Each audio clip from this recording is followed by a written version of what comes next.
इसे बनाने से लोग इतना डरते क्यों हैं? इसमें डरने की कोई बात नहीं है। एक बार ख़राब होता है, 2 बार ख़राब होता है कोई भी चीज़, तीसरी बार में तो ज़रूर ही बनता है। तीसरी बार नहीं तो चौथी बार में ज़रूर बन जाता है। कोई ऊपर से सीख करके नहीं आता है सब कुछ, और एकदम से किसी को आता नहीं है। तो इसे बनाने के लिए पहले हम रबड़ी बना लेते हैं।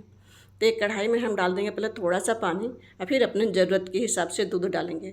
और दूध जब तक उबलेगा नहीं, जब तक चलाते रहेंगे नहीं तो नीचे इसके तली में लग जाएगा, यानी कि चिपकने लगता है। दूध में उबाल आ गया है, दूध को उबलने देंगे। ऐसे ही बीच बीच में चलाते रहेंगे। इधर हम घेवर के जो घोल बनाना है ना, उसको तैयार कर लेते हैं। तो सब कुछ नाप तौल के लेना है हमें। तो हमने 1 कप मैदा लिया है, यानी कि 125 ग्राम के करीब, 125 ग्राम के करीब, और 3 चम्मच घी। ये जो चम्मच है ना, वो पराठे बनाने वाले चम्मच है, उससे नाप लेंगे। उसे 3 चम्मच घी लेना हमें, और थोड़ा सा बर्फ़ ले लेंगे और इसे एक ही डायरेक्शन में इस तरीके से घुमाते रहेंगे। और जब ये इस तरीके से हो जाए ना मक्खन के जैसे, तो बर्फ़ को अलग निकाल देंगे, जो इससे पानी होगा उसे भी अलग निकाल देंगे। उसके बाद से फिर से इसे घुमाते रहना है इसी तरीके से हाथों से। जब यह बिल्कुल क्रीमी हो जाए, इस तरीके से क्रीम जैसा दिखने लगे कलर इसका, तो समझ लीजिए कि ये तैयार है। अब इसमें डालेंगे थोड़ा सा दूध और थोड़ा सा मैदा। सारे चीज़ एक बार ही हमें नहीं डालना है, थोड़ा थोड़ा करके डालना है। तो हमने 1 कप मैदा लिया है तो आधी कप दूध लिया है। और ध्यान रहे, दूध बिल्कुल चिल्ड होना चाहिए, यानी कि बिल्कुल ठंडा होना चाहिए। और पानी जो हम इसमें इस्तेमाल करेंगे वो भी बिल्कुल ठंडा होना चाहिए। थोड़ा थोड़ा दूध और थोड़ा थोड़ा मैदा डालेंगे, इसको अच्छी तरीके से घोल लेंगे। उसके बाद हम इसमें डालेंगे पानी। पानी भी हमने इस कप से 2.5 कप डाला है, और आधी कप दूध, टोटल मिला करके 3 कप हमने पानी दूध इसमें डाला है। इसका घोल बिल्कुल इस तरीके से रखना है ना, ना ज़्यादा गाढ़ा और ना ज़्यादा पतला। जब ही हमारा घेवर बिल्कुल परफेक्ट बन के तैयार होगा। मैंने भी कोई एक बार में नहीं बना लिया था, मुझे भी टाइम लगा था इसे बनाने में। तो यह घेवर के लिए हमारा घोल बिल्कुल तैयार है। अब इसको छन्नी से छान लेंगे। अगर आपके पास ऐसी छन्नी नहीं है तो आटे वाली छन्नी से आप इसे छान सकते हैं। छानने के बाद से इसे हम रख देंगे फिलहाल फ्रीज में। और जो हमने दूध चूल्हे पर रखा था पकने के लिए, रबड़ी बनाने के लिए, तो इधर रबड़ी भी हमारी तैयार हो गई है। अब इसमें हम डालेंगे चीनी अपने मीठे के हिसाब से, जितना हमें मीठा चाहिए। और चीनी डालने के बाद से थोड़ी देर के लिए और पकाएंगे हम इसे।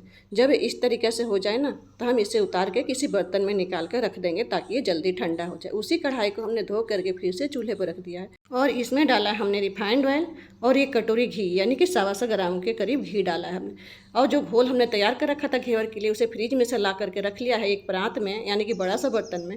उसके नीचे बर्फ़ जरूर डालेंगे ताकि घोल हमारा ठंडा रहे।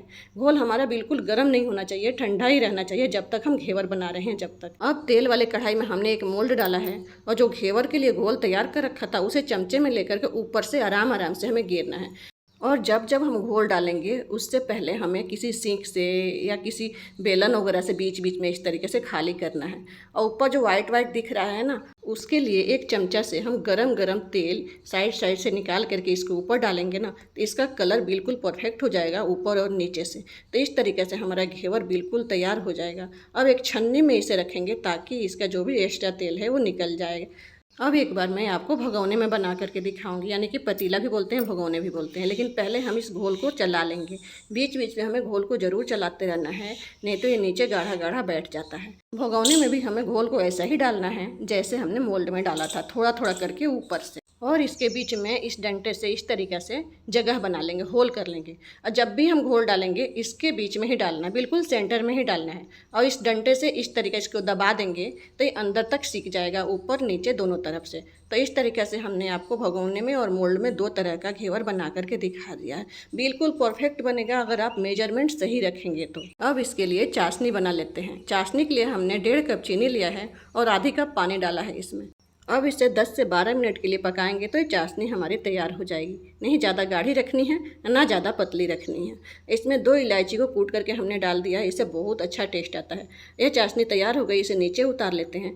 अब इसे घेवर के ऊपर थोड़े थोड़े करके डाल देंगे, जितना आपको मीठा की ज़रूरत है। क्योंकि हमने रबड़ी में भी मीठा डाल रखा है, तो उस हिसाब से हम मीठा इसमें डाल लेंगे। जो मैंने पहला घेवर बनाया था ना, वो ख़राब हो गया था, क्योंकि जो मोल्ड हमने कढ़ाई में डाला था, मोल्ड बिल्कुल डूब गया था तेल में। तो मोल्ड को हमें बिल्कुल तेल में नहीं डुबाना है, मोल्ड को बस आधा ही डुबाना है। तो यह छोटी छोटी टिप्स है जिसे आप फॉलो करेंगे ना, तो बहुत ही आराम से आप घेवर घर में बना सकते हैं, बिल्कुल भी दिक्कत नहीं होगा। तो इधर हमने घेवर के ऊपर रबड़ी लगा दी है, थोड़ी सी गुलाब के पंखड़ियों से सजा दिया है, क्योंकि मेरे पास काजू पिस्ता बादाम कुछ नहीं है। अगर आपके पास है तो आप भर भर के इस पे डाल सकते हैं। और नहीं है तो मेरे जैसे आप बना सकते हैं, बिल्कुल सीधा सिंपल। लेकिन दिखावे के चक्कर में कभी भी कर्ज मत करना। और आप जब भी घेवर बनाएं तो बस किसी एक का रेसिपी का ही फॉलो कीजिएगा, जब भी आप घेवर बहुत परफेक्ट बना सकते हैं, क्योंकि सबका तरीका अलग अलग है बनाने का। अगर आप सबका रेसिपी देखेंगे तो आपका दिमाग कंफ्यूज हो जाएगा और आपका घेवर परफेक्ट नहीं बनेगा।